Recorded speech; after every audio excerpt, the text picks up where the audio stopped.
podcast pode conter descrições de cenas fortes e com conteúdo violento, o que pode ser prejudicial para algumas pessoas. Recomendamos cautela para pessoas sensíveis ao tema. Quarta-feira, 13 de abril de 2011. Por volta das 14 horas, mais ou menos, eu estava na redação, já me preparando para sair para aquilo que eu e as pessoas da editoria de segurança chamavam na época de ronda policial. A ronda policial consistia em chegar na redação, a gente sabia quem era o fotógrafo que estava escalado para fazer polícia naquele dia. Era assim que a gente chamava, não chamava segurança, nem era chamado simplesmente de repórter, era repórter policial. Depois de chamar o fotógrafo, a gente descia para a garagem do jornal e lá já tinha um motorista esperando para sair e fazer a ronda, ou seja, rodar pela cidade atrás de notícias. Mas nessa quarta-feira, há cerca de 12 anos, a notícia veio até mim. Eu recebi a ligação de um policial militar falando sobre a identificação de duas irmãs bolivianas que haviam sido assassinadas.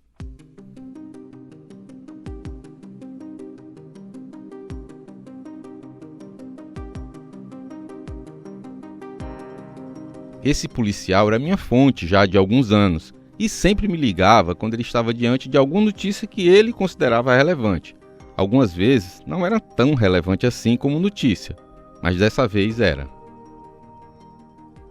Os corpos das irmãs bolivianas tinham sido encontrados 4 dias antes em uma estrada de terra, uma estrada carroçável no município de Pacatuba, na região metropolitana aqui de Fortaleza. Quando ele falou sobre isso, surgiram várias perguntas na minha cabeça, e as principais foram: quem eram as estrangeiras e por que elas foram assassinadas?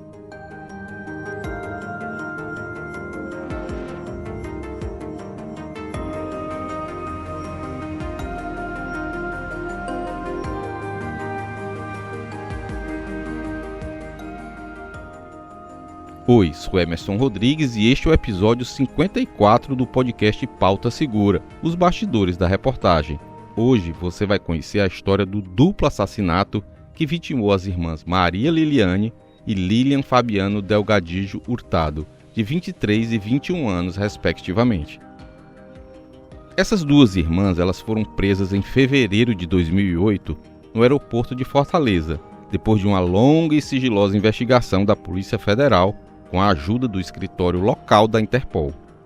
A Liliane e a Lilian foram presas na mesma operação que resultou na prisão do italiano Mário Emílio Severoni, que foi tema do nosso episódio 53. Além de Lilian, Liliane e Severoni, outras 10 pessoas, entre bolivianos e brasileiros, foram presas na mesma ação da PF, tentando embarcar para a Europa com 40 quilos de cocaína escondidos em malas. As duas estrangeiras permaneceram no Ceará após terem sido condenadas pela Justiça Federal pelo crime de tráfico internacional de drogas. Elas já estavam cumprindo pena no regime semiaberto, mas na noite de sexta-feira, dia 8 de abril, tudo mudou.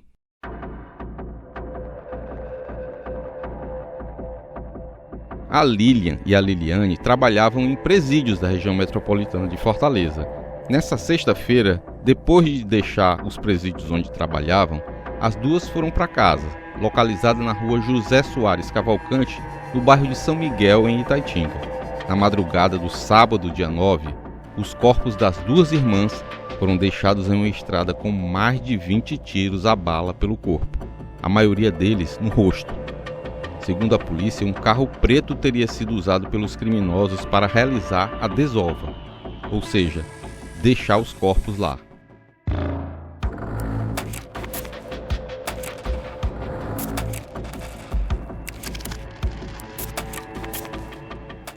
Desde que foram encontrados, os cadáveres permaneceram como indigentes no necrotério do Serviço de Verificação de Óbitos, o SVO, lá em Messejana.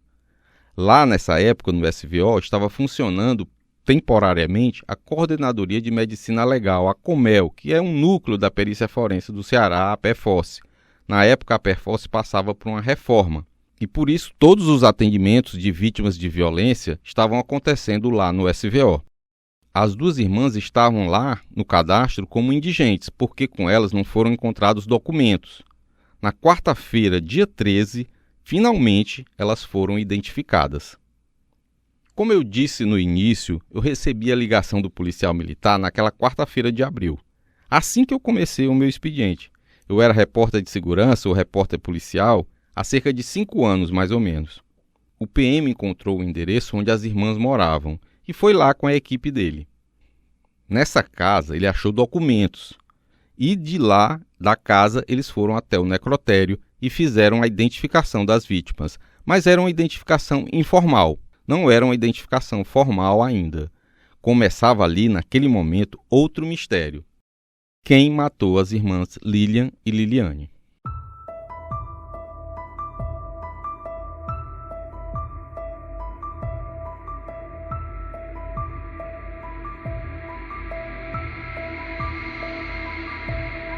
Eu e o repórter fotográfico Miguel Portela, nós acompanhamos a ida dos policiais até a casa das duas irmãs.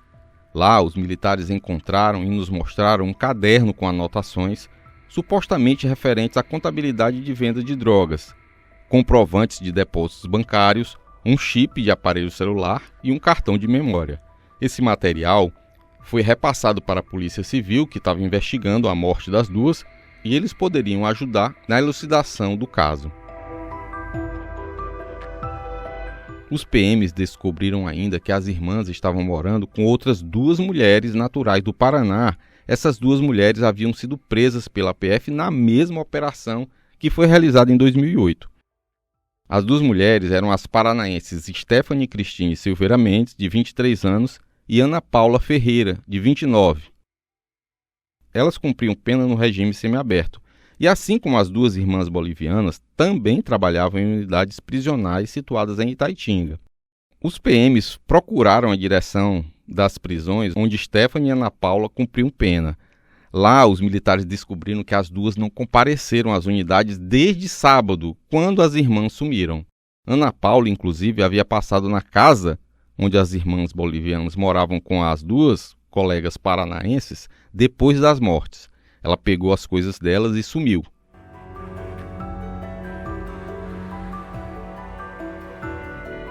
Os policiais descobriram que uma das irmãs bolivianas trabalhava como zeladora da Casa de Privação Provisória de Liberdade, CPPL-3, e a outra no manicômio judiciário Otávio Lobo, as 2 prisões localizadas em Itaitinga. Eles me disseram na época que iriam repassar essas informações, todas elas, para o Departamento de Homicídios e Proteção à Pessoa e também para a delegacia da área. Eu descobri já agora para a produção desse podcast que a Stephanie, uma das companheiras de casa das irmãs, foi presa em outubro daquele ano de 2011. Ela estava com mais 2 homens e foi acusada de tráfico de drogas. A defesa de Stephanie alega que ela era inocente e não estava com droga no momento da abordagem policial.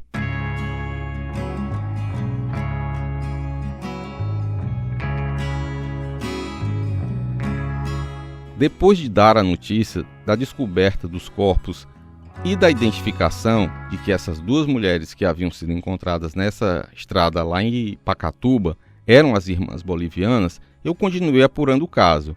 Uma semana depois, eu entrei em contato com os policiais da área, com esse policial que era minha fonte. E aí eu fui no necrotério para saber se as irmãs tinham sido liberadas já para sepultamento.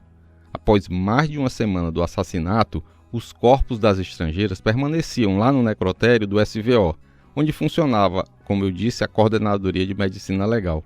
Nenhum familiar ou autoridade diplomática da Bolívia havia comparecido ao órgão para fazer o traslado das 2 para a Bolívia. Eu descobri ainda com a fonte ligada à PFOS que elas tinham sido alvejadas com 23 tiros. Eu tinha falado no início com mais de 20 tiros, mas eu consegui a exatidão dos ferimentos das 2. Liliana havia sido baleada 14 vezes e a irmã 9.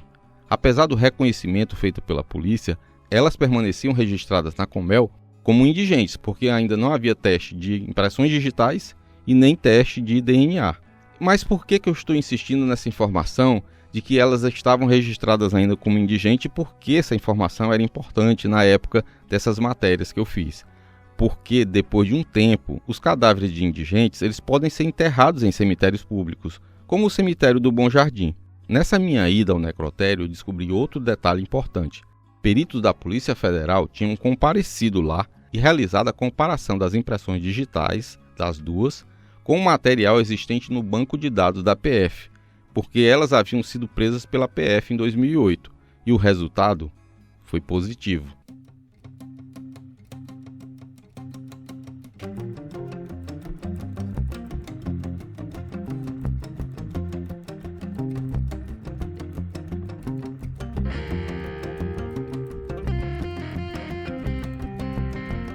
Essa ida ao necrotério reforça uma tese, é que você só descobre coisas importantes gastando sola de sapato.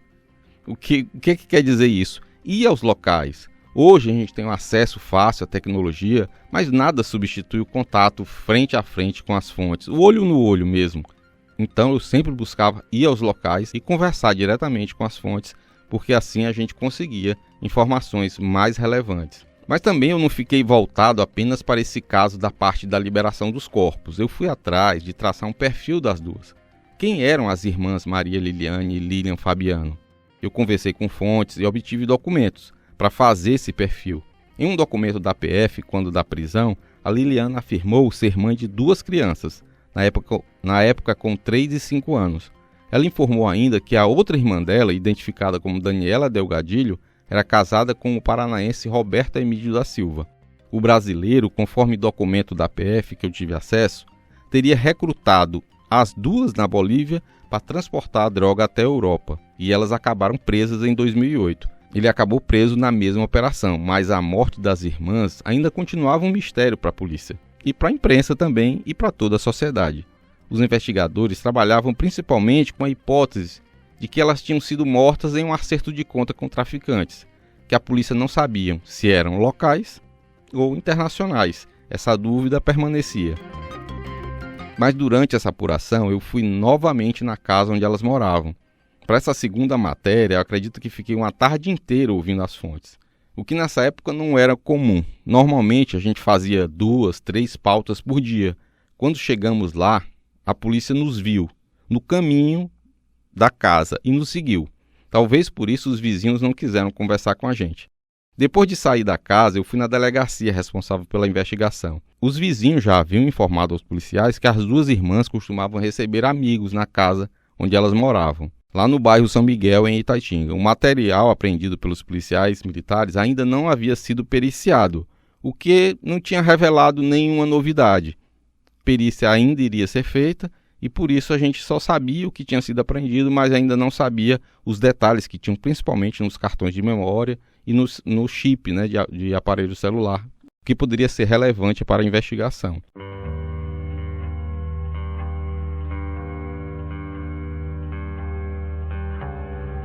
Depois de toda essa peregrinação e de fazer mais essa matéria, uma semana depois eu fiz uma matéria na primeira semana, logo ali no dia 13 de abril, e depois, uma semana depois, fui lá e verifiquei que elas ainda estavam lá no necrotério. Eu fiz uma segunda matéria. Mas eu continuava com a imagem das bolivianas na minha cabeça. Eu não conseguia tirar a imagem delas. Eu tive acesso a fotos de documentos de identidade, né? umas cópias dos documentos de identidade. Eu ficava olhando para aquelas 2 irmãs, tão novas ainda, com um pouco mais de 20 anos, e ficava com aquilo na cabeça. Eu perguntava às minhas fontes sobre a investigação, sobre os corpos. Eu estava sempre ligando, praticamente dia sim, dia não, para saber se havia alguma novidade. Eu queria também saber se os parentes das 2 tinham ido ao Brasil para buscá-las. Porque assim, eu sempre pautei essas minhas apurações acreditando que todo mundo, seja ele envolvido com crime ou não, merece respeito e um tratamento digno, vivo ou mesmo depois de morto, né?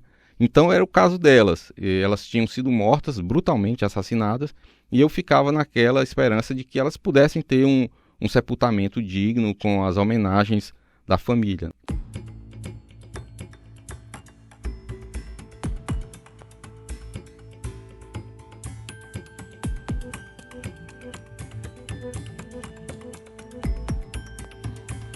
Como eu disse, eu continuei insistindo, né, até que 46 dias, quase 50 dias depois, após esse assassinato duplo misterioso, os corpos foram levados para a Bolívia, a terra natal das 2.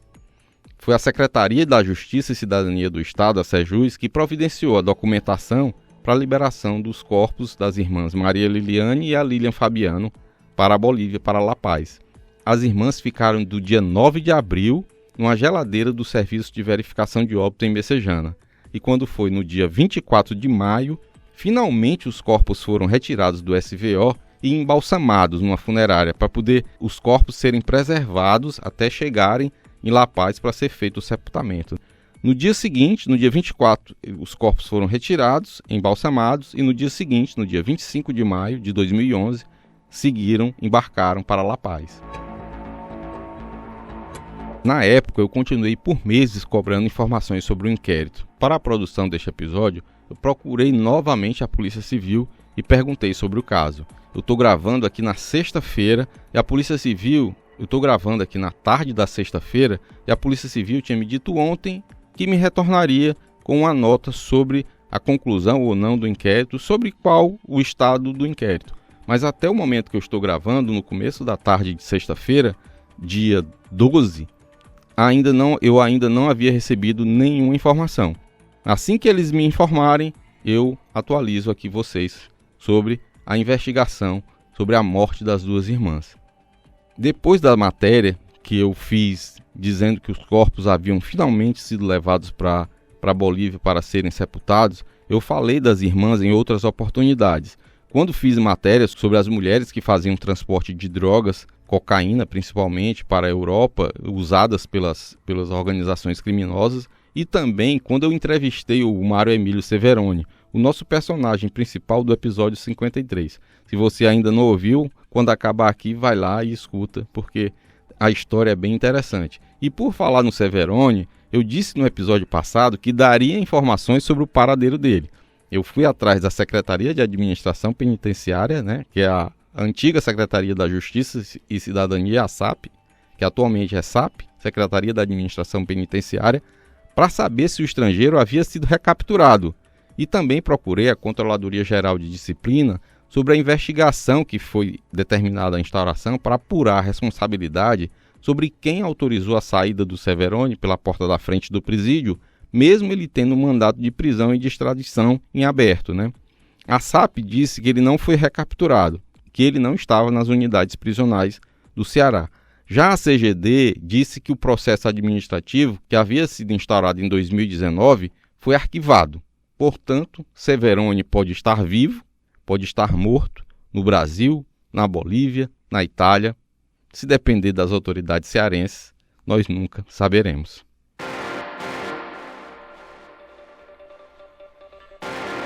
Este foi o Pauta Segura, o seu podcast semanal sobre os bastidores das principais reportagens sobre segurança que você lê no Diário do Nordeste. Siga o nosso podcast na plataforma de áudio da sua preferência ou no YouTube do DN. Compartilhe com parentes, amigos. Eu também peço que você deixe o seu comentário e avalie o nosso programa. Se você tiver qualquer sugestão, crítica, dúvida ou foi citado e quer direito de resposta, envie um e-mail para podcastpautasegura@svm.com.br.